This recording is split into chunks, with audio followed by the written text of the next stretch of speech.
Capital punishment has been used by every society since the dawn of civilized man to have criminals pay for the ultimate price for the crimes that they've committed. From stoning to the guillotine to hanging, and now with modern lethal injection, capital punishment has turned from a grotesque consequence for capital crimes to very mellow human euthanasia reserved for the most brutal crimes. I am very empathetic towards families and certain individuals who are victims of this crimes in this sense. Murder victims and their families deserve none of the pain associated with capital punishment. The death penalty should not be repealed, rather enforced. It gives the perpetrator the exact punishment they deserve, saves the states thousands of dollars in prison fees, and for many, life in prison has no chance of rehabilitation. This speech will outline the reasons for a pro-death sentence culture and provide evidence supporting this case. So, the history of the death penalty is pretty extensive. The first uses for the death penalty date back to 16th century BC in Egypt. The death penalty was enforced for over 25 different crimes, but murder was actually not one of these crimes. Weirdly enough, the first ever recorded death penalty was against a member of nobility for the use of magic, and he was forced to take his own life with an axe.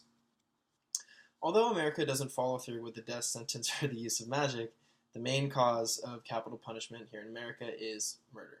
Other capital punishments include treason, espionage, war crimes, crimes against humanity, and genocide.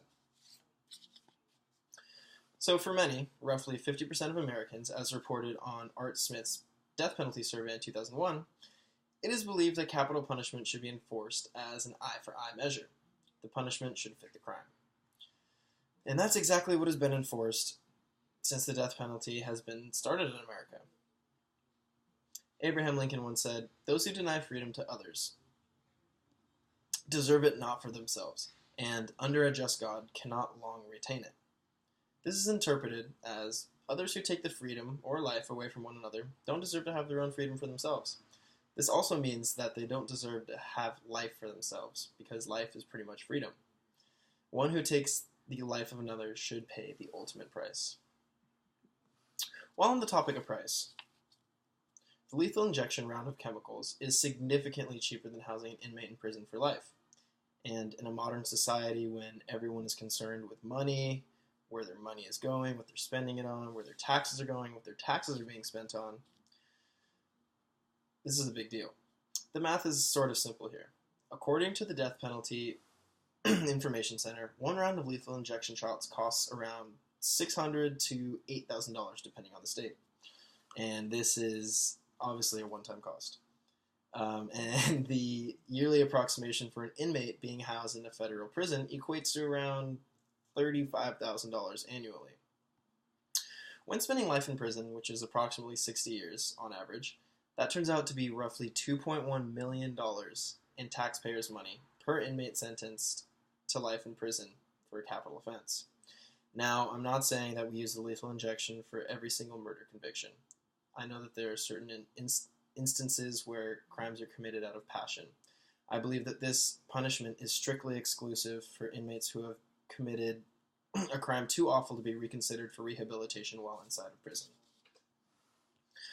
Rehabilitation is the main effect that is intended for any prison sentence.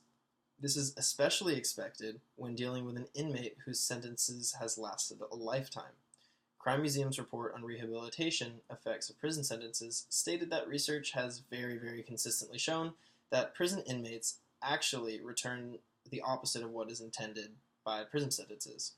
A majority of all criminals return to a life of crime when eventually they are let out of prison. Now, this is a very logical argument for inmates who are warranted to be convicted with the death penalty. Rupert Taylor of Allocation interviewed with multiple killers who were caught, and many confessed that they would kill again if they were let out of prison. It was also found during his interviews that there were 59 convicted murderers in the United States who killed again once they were let out of prison between the mid-1960s and the mid-1990s. One who commits a capital crime deserves the death sentence should rightfully be given that sentence. If not, reports show consistently that inmates return to their life of crime after being released from prison. Can we not expect the exact same behavior from that inmate? should we not expect them to continue to murder and commit additional crimes against society? Today, I have looked into the causes for the death penalty and the reasons capital punishment should not be repealed.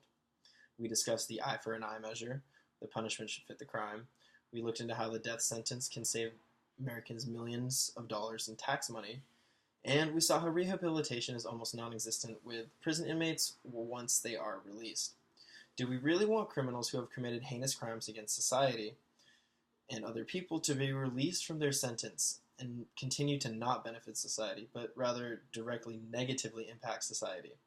As Nancy Reagan once said, I believe people would be alive today if there were a death penalty. Thank you.